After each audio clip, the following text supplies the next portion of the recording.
आ रही है?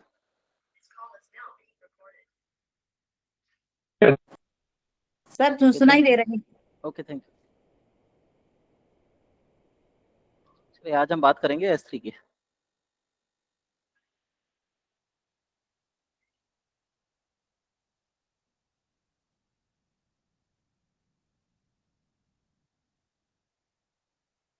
S3 basically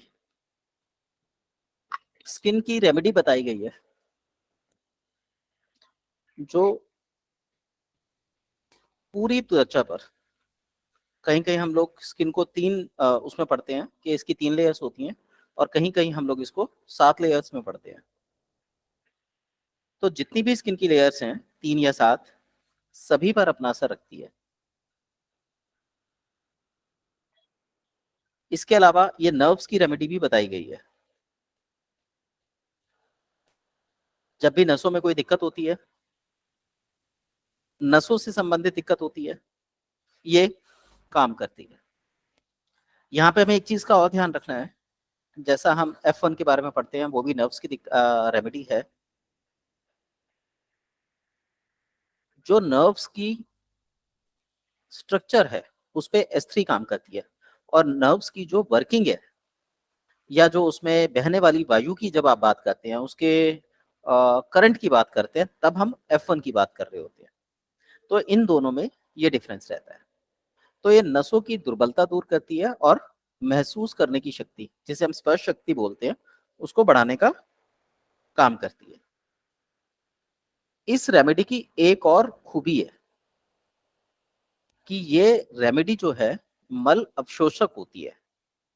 मल अवशोषक का मतलब हो गया कि यदि किसी व्यक्ति को खाया पिया नहीं लगता, या वो जो कुछ भी खाता है वो मल में कन्वर्ट हो जाता है, जिसके कारण उसमें कुपोषणता आती है या उसके शरीर को प्रॉपर न्यूट्रिशन नहीं मिलता, तो इस रेमेडी के प्रयोग से उसके न्यूट्रिशन का डाइजेशन शरीर में होने लगता है, उसको न्यूट्रिशन मिलने लगता है। तो जितनी भी प्रकार के क्रॉनिक डिसीजेज होती हैं, उसमें अधिकतर आप देखेंगे बॉडी के अंदर माल न्यूट्रिशन का केस बन जाता है। जैसे lack of vitamin D, calcium loss, मोटापा, और क्रॉनिक अस्थमैटिक कंडीशन। ये सभी जो रोग बताए क्रॉनिक कंडीशन के हैं, या आप ये समझिए जो रोग शरीर में 5 साल से अधिक पुराना हो जाए, आप उसको क्रॉनिक डिसीज बोल सकते हैं। और क्रॉनिक डिसीज के लिए S3 एक बेस्ट रेमेडी है। इसके अलावा जो रोग ऐसे हों जो शरीर को पकड़ लेते हैं और आप कोई उपाय करते हो तो वो रिएक्ट करते हैं, मतलब आपके औषधि के प्रभाव पर प्रतिक्रिया देने लगते हैं, ऐसे रोगों को जिद्दी रोग बोला गया है। जैसे वायु जिद्दी रोग है। आप वायु की दवा लेते हैं, वायु एक स्थान से हटती है, दूसरे पे चली जाती है। आपने एक्यूप्रेशर दिया, कुछ दिया, तो कुछ देर के लिए खत्म होगी, और जैसे ही वो उसका असर खत्म होगा, ये वापस लौट के आ जाती है। तो ये जिद्दी रोगों में गिने जाते हैं। तो जिद्दी रोगों के लिए S3 एक बेस्ट रेमेडी है। तो हम इसकी जो तुलना है वो तुलना नर्व से करते हैं, और मल अवशोषक के रूप में इस रेमेडी को स्टडी किया जाता है। जहां पे हमें शरीर को पोषण देने की बात आती हो, वहां पे स्क्रोफोल्सो 3 एक बेस्ट रेमेडी है। इसके अलावा ये रेमेडी जो है, हमारे जो स्नायु सिस्टम होते हैं, जहां हमारा जो मैंने बताया कि F1 का क्षेत्र है, तो F1 ऊपरी लेयर पे काम कर रही है, जबकि स्क्रोफोल्सो 3 इनर लेयर पे काम कर रही है। हालांकि ये तीनों लेयर्स को कवर कर रही है। तो ये स्नायुओं को, नर्वस सिस्टम्स को, सेंसरी सिस्टम्स को, जिसे हम संवेदी तंतु भी बोलते हैं, इनके ऊपर अपना प्रभाव रखती है और इनको शक्ति देने का काम करती है। इसीलिए नपुंसकता जैसे रोगों में, जो कि बेसिकली स्नायु दुर्बलता के कारण होते हैं, गनोरिया, सुजोक इत्यादि रोगों में जो एसटीडी के कारण होते हैं, उनमें एक अच्छा इफेक्ट रखती है। इसे विशेष रूप से आप कह सकते हैं, जब भी हम स्किन की बात करें तो ये स्किन की रेमेडी आप इसे विशेष रूप से कह सकते हैं। दूसरा, जब आप ये कहें कि भाई क्रॉनिक डिसीज है, तो ये एक बेस्ट रेमेडी है। और मजे वाली बात यह है कि हम लोग प्रैक्टिस के दौरान इसका प्रयोग काफी हद तक कम करते हैं। इसके अलावा जो ये जो अपने वेन्स के जो रोग होते हैं जिसमें इम्प्योर ब्लड सर्कुलेशन नहीं चलता, वहां पर भी ये एक बेस्ट रेमेडी रहती है। तो खून के क्षेत्र पे काम करने के लिए S3 के साथ A3 का प्रयोग किया जाता है। और एक और चीज लिखिए, कॉम्बिनेशन में एक कॉम्बिनेशन ये भी बनता है कि जब आप S1 का प्रयोग करते हैं तो कोशिश करें कि उसके साथ सारे 1 ग्रुप का प्रयोग करें। जब आप S2 का ग्रुप करते हैं तो सारे 2 ग्रुप का प्रयोग करें। S3 का प्रयोग करते हैं तो सारे 3 ग्रुप का प्रयोग करें। एक कॉन्सेप्ट ये भी है इलेक्ट्रोपैथी का। इस औषधि के अंदर मल अवशोषता के कारण ये मल को शरीर में डाइजेस्ट करने का काम करती है। तो एक तरह से देखा जाए तो ये डाइजेशन की रेमेडी भी है, लेकिन ये जो पहले से शरीर में है उसी को डाइजेस्ट करती है। तो जो भी हमें चोट, मोच, गैस, जो स्किन की डिसीजेज होती हैं, चाहे वो लिम्फेटिक हो या ब्लड की हो, ऐसी कोई भी बीमारियां जिसमें हमारे शरीर में, नर्व्स में, टिश्यूज में, सेल्स में रिपेयर का काम नहीं होता या कम होता है जितना होना चाहिए, तो S3 एक बेस्ट रेमेडी है। अब यहां पर एक चीज और कहना चाहूंगा, आप लोगों को पता होगा थैलेसीमिया नामक एक रोग होता है। उसके अंदर जो हमारे रेड ब्लड सेल्स होते हैं वो काफी वीक रहते हैं। उनकी जो स्ट्रेंथ होती है वो या तो बहुत कम होती है। नॉर्मली एक रेड ब्लड सेल की जो स्ट्रेंथ है, जो उसकी मोटाई है, वो 7 माइक्रोन की होती है। और ये एक गोल सी शेप में होता है। लेकिन अगर कोई व्यक्ति कमजोर है तो ऐसी अवस्था में ये चंद्रमा के आकार का हो सकता है। जो चौड़ाई है उसकी 7 माइक्रोन की है, वो 3, 3.5, 4 माइक्रोन, 5 माइक्रोन की हो सकती है। यही खून हमारे शरीर में ठंडक और ब्लड प्रेशर को पैदा करने का काम करता है। जो लोग चद्दर ओढ़ के सोते हैं उनका ब्लड प्रेशर लो माना जाता है। तो ये बात यहां लागू होती है कि ऐसे व्यक्ति का खून या खून के जो सेल्स हैं वो 7 माइक्रोन से कम है। और ये जितने कम होंगे व्यक्ति का शरीर आंतरिक रूप से उतना ही ठंडा होगा। और ये यदि 7 माइक्रोन के आसपास है तो इस व्यक्ति में एनर्जी भरपूर होगी, क्योंकि यही रेड ब्लड सेल ऑक्सीजन के संयोग से टूटकर बॉडी में ऊर्जा क्रिएट करते हैं। तो यदि ये रेड ब्लड सेल्स कम हो तो S3 के साथ A3 का प्रयोग बहुत बेस्ट रहता है। ये शरीर में खून को गर्म करने के लिए, पोषण देने के लिए प्रयोग में लाई जा सकती है। बट यहाँ पे प्रयोग विधि एक साथ ना होकर अलग अलग करी जाती है। अब अलग अलग कैसे करेंगे? तो पहले S3 देंगे और उसके बाद A3 का प्रयोग किया जाएगा। 5 मिनट 10 मिनट के बाद आप सेकेंड डोज के रूप में उसको दे सकते हैं। इसके अलावा इसको जो बलगमी रोग होते हैं, बलगमी रोग हमें होते ही इसलिए हैं क्योंकि हमारे शरीर में पोषण नहीं होता, क्योंकि ये रेड ब्लड सेल से जुड़े जुड़े हुए हैं। और हम लोगों ने शुरू में बात करी थी कि जिस व्यक्ति के पैर ठंडे रहते हैं उस व्यक्ति का लंग्स गर्म होते हैं। वो गर्मी का कारण ये है कि वहां पे खून का भाव रहता है, रक्त का जो स्ट्रेंथ होनी चाहिए वो वीक होती है। तो ये रेमेडी उसको पिकअप करने का काम, रेड ब्लड सेल्स को बढ़ाकर लंग्स की गर्मी को दूर करने का काम करती है। इसके अधिक प्रयोग करने से जो हमारी इंटेस्टाइन होती है वो जो लगातार काम कर रही होती है उसके काम का प्रेशर कम होता है, जिससे बॉडी के अंदर वातज उष्णता कम बनती है। तो यहाँ पे ये इसका सबसे इंपॉर्टेंट बिंदु है।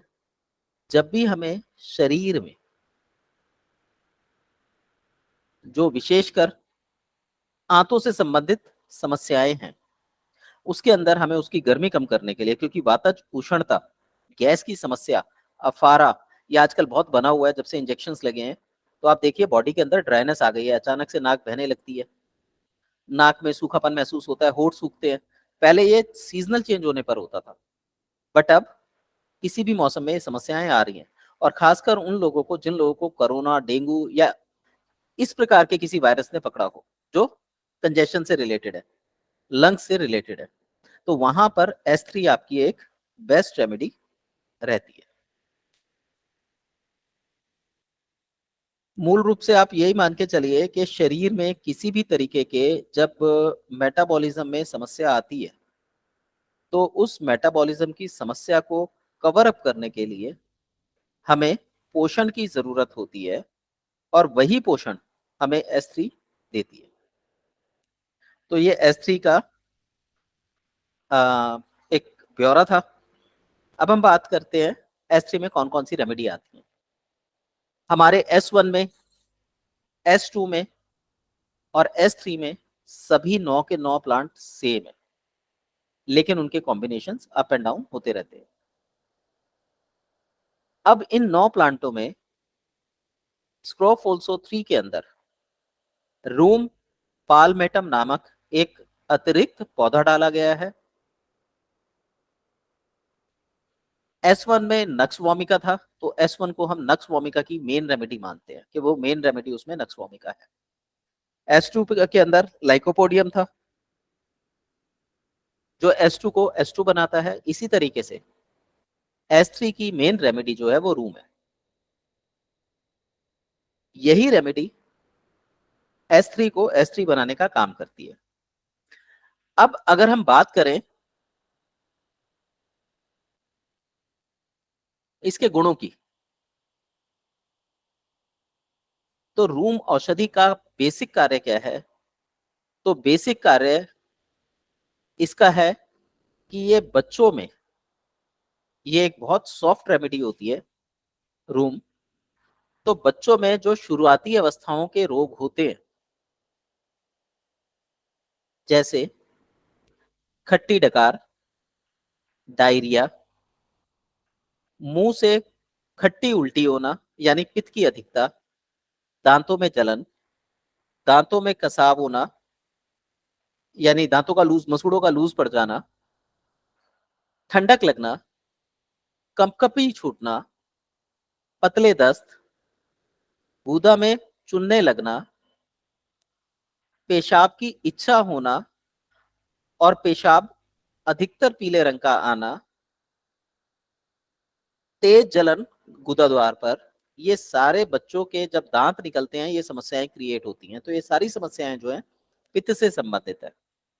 तो हम ये समझ सकते हैं कि बच्चों के शुरुआती रोगों में अगर ये पित्त को नष्ट करती है यानी पित्त को बैलेंस करती है, तो वृद्ध अवस्था के रोगों में भी ये इसी प्रकार के काम करेगी, क्योंकि हम बच्चों और वृद्धों को एक समान मानते हैं। तो ऐसे व्यक्ति, उम्र कोई भी हो, जो बच्चों के समान हो, नरम हो और पित्त से संबंधित समस्याएं हैं जो कि यहाँ दी गई हैं, ऐसी सभी समस्याओं में S3 एक अच्छी रेमेडी मानी जाती है। क्योंकि ये एक सौम्य रेमेडी है तो मन को शांत करती है, चिंता से मन में चलने वाले लगातार विचारों से छुटकारा दिलाती है, यानी नर्वस सिस्टम को रिलैक्स करती है। क्योंकि ये पित्त को बैलेंस करती है और इंटेस्टाइन में एब्जॉर्बेंशन की पावर को बढ़ाती है।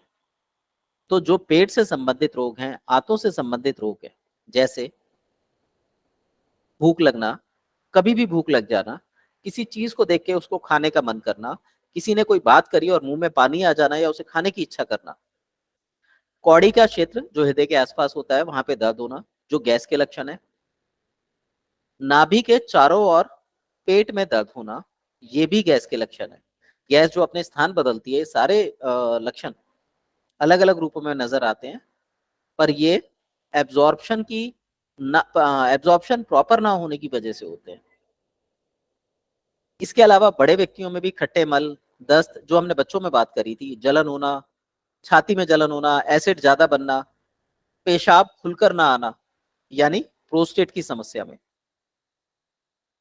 ठीक है, इन सभी चीजों में ये जो रेमेडी है रूम, ये बहुत मददगार होती है। अब यहां पर एक सवाल उठता है कि रूम एक इलेक्ट्रोपैथी औषधि है जो अन्य औषधियों के साथ मिलाई गई है और एक होम्योपैथिक औषधि भी है रूम, जो सिंपल एक ही पौधे से बनाई गई है। तो हमें किसका प्रयोग करना चाहिए? काम दोनों करेंगे, काम करने के तरीके हमारी पैथी के होने चाहिए। हम इलेक्ट्रोपैथ हैं, तो बेस्ट होगा कि हम S3 का प्रयोग करें। अब कैसे करें? तो नेचुरल सी बात है, जब ये जो बातें हो रही है ये सारी फर्स्ट डेल्यूशन की बातें हैं, क्योंकि ये मोटे मोटे रोग है, तो फर्स्ट डेल्यूशन में ही इसका प्रयोग करेंगे, पोटेंसी में यूज करेंगे। और देने का तरीका क्या है? आप 1 गिलास पानी के अंदर लगभग 180 ml पानी में 10 बूंद मिला लीजिए, और इलेक्ट्रोपैथी पीने का जो दवा का तरीका है वो 1 चम्मच पानी एक बार में लें, या इसको ये कहा जाता है कि चिड़िया की चोंच के समान पानी पिए। जब आप ऐसे पानी पिएंगे, यानी आप अपनी औषधि इस प्रकार लेंगे, तो आप पाएंगे कि आपके जो एसिड बन रहा है और वो प्रॉपर डाइजेशन नहीं होने दे रहा, आपका बिलरुबिन बढ़ा हुआ है या एकदम से घट गया है, तो वो धीरे धीरे रेगुलेट होने लगता है। लेकिन हम जब दवा एक साथ पी लेते हैं तो वो एकदम से हमारे शरीर पर काम करती है और हमारे बॉडी को प्रोसेस में लाती है, जिससे इंस्टेंटली तो आराम मिलता है, पर बाद में समस्या आप देखेंगे थोड़ी सी बढ़ के मिलती है। तो बेहतर होगा कि हम औषधियों का प्रयोग ईएच के नियमों के अनुसार ही करें। इसके अलावा भी इसके और गुण हैं, जैसे जब हमें भयंकर कब्ज हो जाती है, जिसको ग्रहणी बोला जाता है, लीवर से संबंधित समस्याएं, पित्त नलिकाओं के कार्यों में, आंतों के कार्यों में समस्या होना। अब यहाँ पे गॉल ब्लैडर स्टोन की अगर समस्या देखें, तो वो बेसिकली जो पित्त की नलिकाएं होती हैं वहां पर गर्मी बढ़ने की वजह से हो जाती है, तो S3 उसको कम करने में मदद करती है। इसके अलावा किसी के पीठ में दर्द रहता हो, महिलाओं को अधिकतर ये दर्द रहता है, और खासकर उन महिलाओं को जो या तो अनिमिक हो या जिनको लिकोरिया की शिकायत ज्यादा हो, दोनों ही कंडीशन में अगर आप पाएंगे तो आप देखेंगे उनका शरीर अंदर से ठंडा पड़ा हुआ है। ऐसी अवस्था में S3 एक बेस्ट रेमेडी के रूप में काम करती है। लंग्स से संबंधित कोई भी समस्या हो, लंग्स ज्यादा ठंडे पड़ जाए, गर्म हो जाए, व्यक्ति के कूल्हे कठोर हो जाए, इसमें आप कमर पे पीछे हाथ लगाएंगे तो वहां पे कठोरता महसूस होनी चाहिए, वो देख सकते हैं। व्यक्ति दाएं बाएं मुड़ता है तो उसकी नसें खिंच जाती हैं, इसको देख सकते हैं। व्यक्ति की कमर में दर्द बना रहता है, या साइटिका पेन जैसी सिम्टम्स अगर आते हैं, या व्यक्ति जब सीधा खड़ा होने लगता है तो घुटनों पे जोर देके खड़े होता है, ऐसी कंडीशन में S3 का प्रयोग अच्छा रहता है। ये शरीर में गर्मी लाती है, खून बढ़ाती है। आई थिंक शायद S3 के बारे में आपने कभी इतना इस रूप में कभी नहीं देखा होगा। इसी तरीके से और भी सिम्टम है, सिर में धड़कन जैसा महसूस हो, कई बार होता है, हम कहते हैं भाई सिर चल रहा है। सिर चलने का मतलब ये होता है कि दर्द सिर में दाएं बाएं भाग रहा है, आप एक जगह दबाएंगे वो दूसरी जगह चला जाएगा, दूसरी जगह चलाएंगे वो पहली जगह वापस लौट आएगा।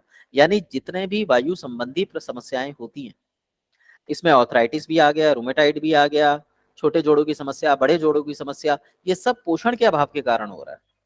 तो अगर आप S3 का सही से प्रयोग करते हैं तो S3 इन पे बहुत अच्छा काम करती है। आप थोड़ी सी मेहनत करते हैं और माथे और खोपड़ी पे पसीना आ जाता है, ये कमजोर लंग्स की निशानी है। इसके अंदर कान में खुजली रहती हो, कान में बुदबुदे फटने जैसी आवाज आती हो, बुदबुदाहट हो, या गर्दन के जो पीछे की तरफ, साइड की तरफ जो मांसपेशियां होती हैं, इन मांसपेशियों में तनाव आता हो, ड्राइनेस बढ़ जाती हो, जिसके कारण हमें सर्वाइकल हो जाता है, फ्रोजन शोल्डर हो जाता है, टेनिस एल्बो हो जाता है। इस तरीके के रोगों में हाथों में अकड़न आ जाती है, जो बेसिकली रूमेटाइड की नहीं होती, लेकिन फिर भी हाथ अकड़ा अकड़ा सा या मोड़ने में हमें हल्का फुल्का दर्द महसूस होता है। ऐसी सभी अवस्थाओं में S3 बेस्ट रेमेडी है। दांत में ऐसा लगे कि हम दांत को हटाएं और उसको साफ करके फिर वापस दांत को लगा दें, ऐसी इच्छा होना, इसको बोला गया दांतों में खुदाई, खुदाई करने वाला दर्द। और ये दर्द इतना बेचैन करने वाला होता है, व्यक्ति चिड़चिड़ा हो जाता है। दांतों में सनसनी चलती हो और साथ में लार बनती हो। आपने नोट किया होगा कई बार, जो जिन लोगों को मुंह का कैंसर होता है उनके साथ भी सेम समस्या होती है, या जिन लोगों को लार अधिक बनती है मुंह में, इन लोगों के एनस में ड्राइनेस आ जाती है। ये हम लोगों ने पीछे बात करी थी कि गला और एनएस एक ही चीज होती है, तो वो इससे इस तरीके से कनेक्ट होता है। तो जिन लोगों को मुंह में पानी ज्यादा बनता है उनका एनएस ड्राई हो जाता है, जिसका मुंह नॉर्मल रहता है उसका एनएस भी नॉर्मल रहता है। एनएस नॉर्मल रहेगा तो इंटेस्टाइन अपनी प्रॉपर परफॉर्मेंस देंगी, प्रॉपर परफॉर्मेंस देंगी तो हमें कॉन्स्टिपेशन, पाइल्स जैसी समस्या नहीं होती। तो S3 प्रॉपर गर्मी पैदा करती है, बॉडी को रेगुलेट करती है, और जिस व्यक्ति का नर्वस टेम्परामेंट होता है, वात प्रकृति होती है, उसके लिए ये एक बेहतरीन औषधि मानी जा सकती है। यहाँ पे ये कहूंगा मानी जा सकती है, मानी जाएगी ऐसा नहीं बोलूंगा, लेकिन अगर उसका सही से प्रयोग किया जाए तो ये S3 उन लोगों के लिए बहुत अच्छी रहती है, क्योंकि इन व्यक्तियों में जिनका नर्वस टेम्परामेंट होता है, ज्यादा गर्मी और ज्यादा ठंडक झेली नहीं जा सकती, तो S3 का सेकंड डाइल्यूशन इनके लिए बेस्ट रहता है। पेट से संबंधित समस्याएं, जिसमें पेट का दर्द आगे खिसकता है, जिसे हम कॉलिक पेन बोलते हैं। इसी तरीके से IBS में उल्टी के साथ, दस्त के साथ, या अतिसार हो जाए, पतले दस्त हो जाए, या दस्त में तीखी गंध आए, या उल्टी में तीखी गंध आए, या उल्टी की वेदना उठे, मन करे कि उल्टी जैसा महसूस हो रहा है, शाम के समय मुंह सूख जाए,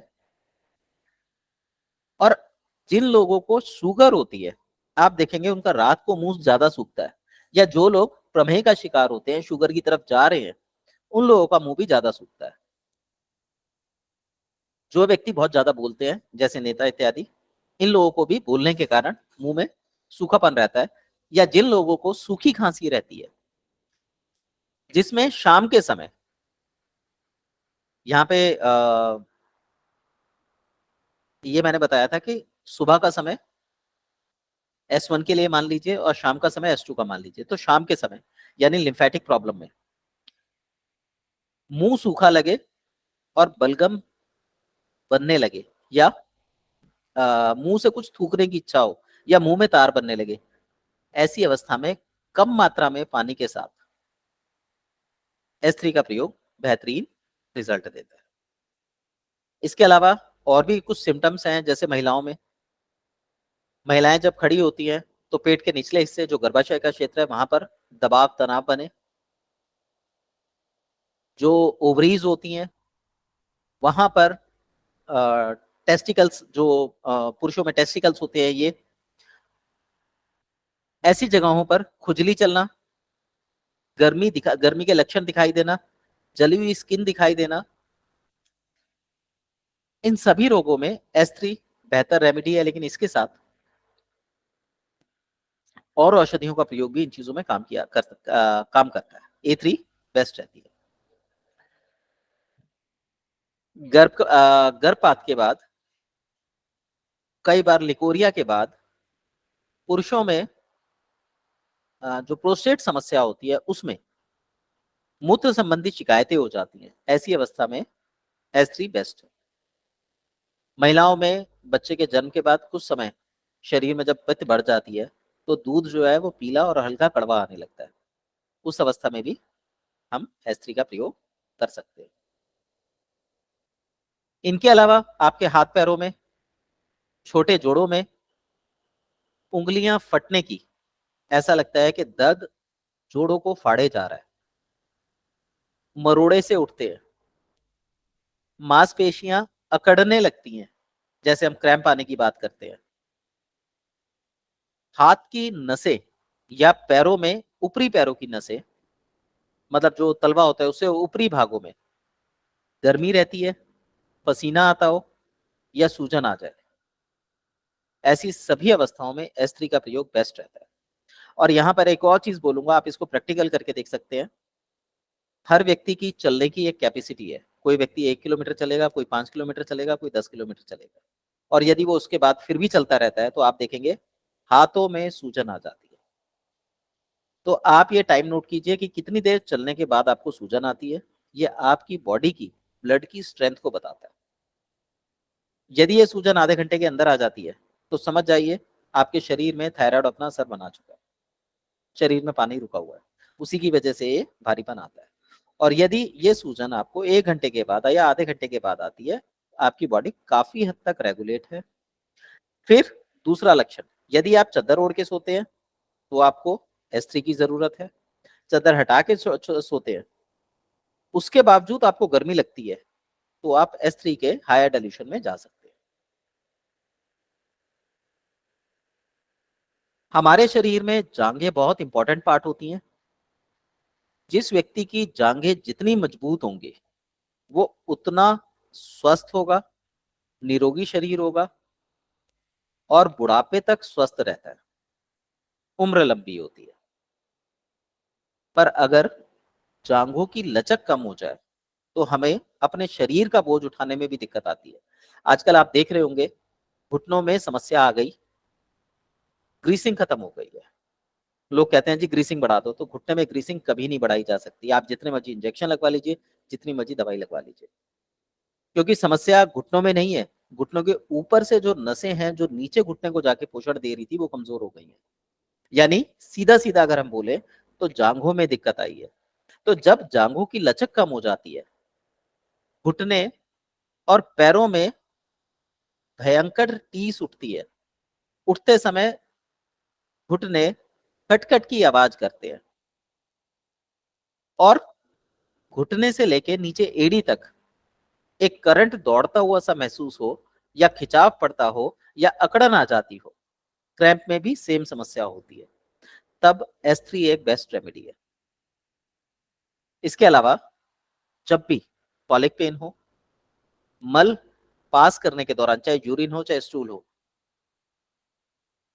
जो इनके द्वार होते हैं उन पे खुजली जलन का होना, या करने के बाद एक टीस का चलना जो थोड़ी देर में अपने आप बराबर हो जाता है, ऐसी सभी अवस्थाओं में S3 का प्रयोग बेहतर है।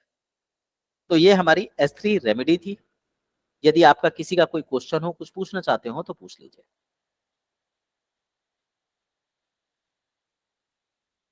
सर जैसे आपने बोला कि हमें एक ही प्रकार की औषधि का प्रयोग करना चाहिए। जैसे अगर हम S1 का प्रयोग कर रहे हैं तो सभी दवाइयां 1 में ही प्रयोग करनी चाहिए।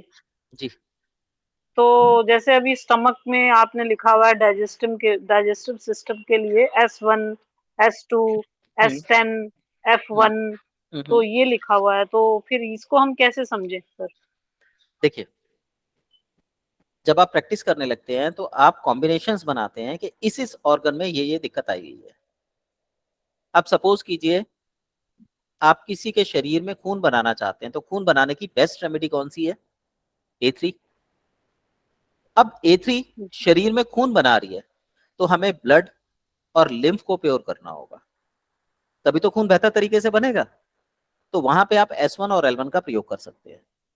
ठीक है। अब मान लीजिए आप खून बना रहे हैं और नसों को फैलाना चाहते हैं, तो आप A3 और A1 का प्रयोग कर सकते हैं। अब आप ये चाहते हैं कि वहां का जो नर्वस सिस्टम है वो रिलैक्स हो, तो आप F1 का प्रयोग कर सकते हैं, या लगाने में F2 का प्रयोग कर सकते हैं। तो ऐसे हमारी रिक्वायरमेंट्स बदलती रहती है। तो जैसी भी आप औषधि बनाते हैं, कॉम्बिनेशंस बनाते हैं, यदि उनके साथ सिंगल रेमेडी के रूप में आप ये रेमेडियां देंगे, आपके प्रभाव बढ़ जाएंगे। इसलिए मैंने बोला कि हमें सिंगल रेमेडी का प्रयोग करना चाहिए, डाइल्यूशन 1 का प्रयोग करना चाहिए। अदरवाइज जब आप प्रैक्टिस करेंगे तो इन चीजों की तरफ कोई ध्यान भी नहीं देता। जी सर। ठीक है। अब आप मान लीजिए घुटनों की समस्या है, आप घुटनों का कोई कॉम्बिनेशन बनाएंगे, तो घुटनों के कॉम्बिनेशन में आपका S5 C5 ये रेमेडी चलेगी बेसिकली, क्योंकि गर्मी रहती है। S1 चलाएंगे वहां से टॉक्सिसिटी रिमूव करने के लिए, या C2 चलाएंगे खोखले अंगों के लिए, या वहां पर आप F1 देंगे या बेनीरियो देंगे वहां पे जेनेटिकली चेंज लाने के लिए। बैक्टीरियल इन्फेक्शन है, सूजन आई हुई है, तो आप वर्मी भी मिला सकते हैं। रिलैक्सेशन के लिए आप WE मिला सकते हैं, या नसों को फैलाने के लिए RE मिला सकते हैं। गर्मी कम करनी हो तो YE मिला सकते हैं। तो आपने कॉम्बिनेशन बना लिया। उसके साथ यदि आप S3 का कॉम्बिनेशन अलग से देते हैं, अब अलग से कॉम्बिनेशन का क्या मतलब है? आपने एक रेमेडी दे दी, आपने कहा कि भाई ये दवाई खा लेना, ये घुटने की दवाई है, और उसके बाद आपने S3 का कॉम्बिनेशन दे दिया, तो वो रिकवरी फास्ट कराएगा और अच्छे रिजल्ट देगा। ठीक है। ये था मेरा जी कहने सर। का मतलब। जी सर। सर इसमें Any other हम question? और भी दे सकते हैं सर? सर S3 जो है ये आपके कार्टिलेज की रेमेडी है, S4 जो है वो बोन्स की रेमेडी है बोन्स की, हाँ जी। जी। जब यहाँ पे एक सूत्र और काम करता है, वो ये है कि जो समस्या आपको दिखाई दे रही है और जो रेमेडी आप उसके लिए चुन रहे हैं, तो उससे एक अंक नीचे चले जाइए, वो आपके लिए उस अवस्था में स्टार्टिंग पोजीशन में काम करेगी और अच्छे रिजल्ट देती है।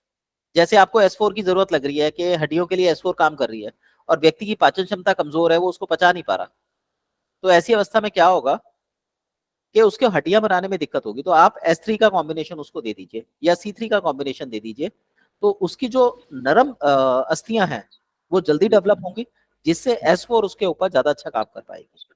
ओके सर ये मेरा एक्सपीरियंस है, अब बुक्स में ओके आपको सर, ऐसा कुछ नहीं मिलेगा हाँ जी। जी। Any other question? सर कभी कभी किसी के हाथ में बारीक सा कंपन जैसा होता है जी कभी कभी, तो उसका क्या ब्लड प्यूरिफिकेशन करना जरूर रहता है या दूसरी चीज से? देखिए, जैसा आपने बोला कपकपी छूटती है, कपकपी नसों की हाँ। कमजोरी से भी हो सकती है और कपकपी ब्रेन के पॉइंट पे भी वीकनेस से भी हो सकती है। ओके।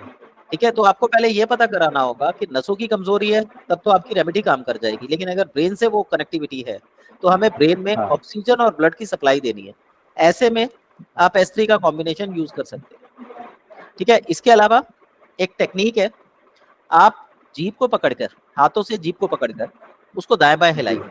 देखिए मैं ये दिखा अच्छा। रहा हूँ, आपने जीभ बाहर निकाली, जितनी निकाल सकते हैं, खींच सकते हैं, खींचिए। हाँ। इस तरीके से मूव करा जाता है मैक्सिमम खींच के, और ये बहुत पेन करती है। ये जितने भी न्यूरॉन संबंधी दिक्कत होती है, ब्रेन संबंधी दिक्कत होती है, उसके लिए एक बेस्ट रहती है। ठीक है, और इसके अलावा जो न्यूरोबिक्स होती है, जो न्यूरॉन्स की एक्सरसाइजेज होती हैं, तो विपरीत प्रक्रियाएं लेफ्ट और राइट ब्रेन को जो एक्टिवेट करती हैं एक साथ, इंटरनेट पे आप देख सकते हैं। नहीं तो अगर वो व्यक्ति राइट हैंडेड है तो उससे कहिए लेफ्ट हैंड से काम करेगा, लेफ्ट हैंडेड है तो उससे कहिए राइट हैंड से काम करे। इससे भी न्यूरॉन्स बैलेंस होते हैं और जो ब्रेन में कमी आई है उसको रिकवर करने में मदद मिलती है, जैसे पार्किंसन।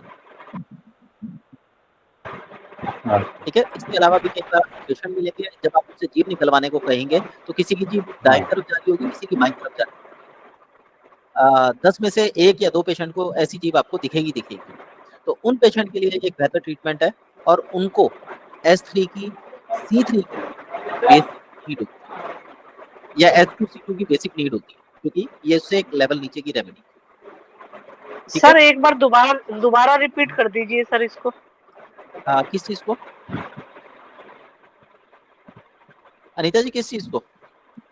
मैडम जो बोल रही है अभी, जो आपने मेरे क्वेश्चन का जो आंसरिंग किया है उसके बारे में बोल रहे हैं। अच्छा, ब्रेन के लिए बताया ना सर आपने, जो उसको देखिए, रिपीट कर दीजिए सर। जैसे जैसे हम लोग ब्रेन का इस्तेमाल कम करते हैं या ब्रेन में उम्र बढ़ने के साथ ब्लड सर्कुलेशन या ऑक्सीजन सर्कुलेशन वीक हो जाता है, तो उसका असर हमारी समझ पर पड़ता है। ब्लड सर्कुलेशन कम होने की वजह से वहां के जो पॉइंट्स होते हैं वो कम एक्टिवेट होते हैं, तो वो वीक पड़ जाते हैं, उनको पोषण कम मिलता है। अब S3 आपके पोषण को रिकवर करने में मदद करती है, वो शरीर के किसी हिस्से में हो, लेकिन इसके साथ हमें कुछ एक्सरसाइजेस को एड ऑन कर लेना चाहिए।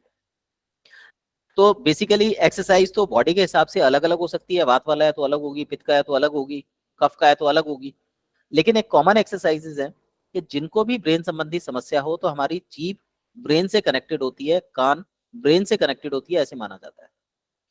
तो जीभ को बाहर खींच कर, जितना खींच सकते हैं खींचिए, और उसको दाएं बाएं धीरे धीरे हिलाइए। ऐसा करने से जीभ में पेन तो बहुत होता है, लेकिन इससे जहां पर भी ब्रेन में दिक्कत आई हुई होती है, ब्लड सर्कुलेशन कम होता है, बढ़ जाता है। आप इसे चलाइए, आप देखेंगे अगर नींद लग रही है, आंखों में जलन हो रही है, थकान लग रही है, जीभ चलाने से 2 मिनट में खत्म हो जाती है। तो इसका मतलब यह है कि हाँ जी, ब्रेन में सर्कुलेशन बढ़ गया है। सर एपिलेप्सी को भी काम आएगा सर? हाँ जी, एपिलेप्सी में भी काम आएगी। जी sir, thank you sir. Welcome. Any other question? No sir. चलिए हम लोग फिर कल मिलते हैं S5 को लेकर। Okay sir, good night all. Good night sir. Good night sir.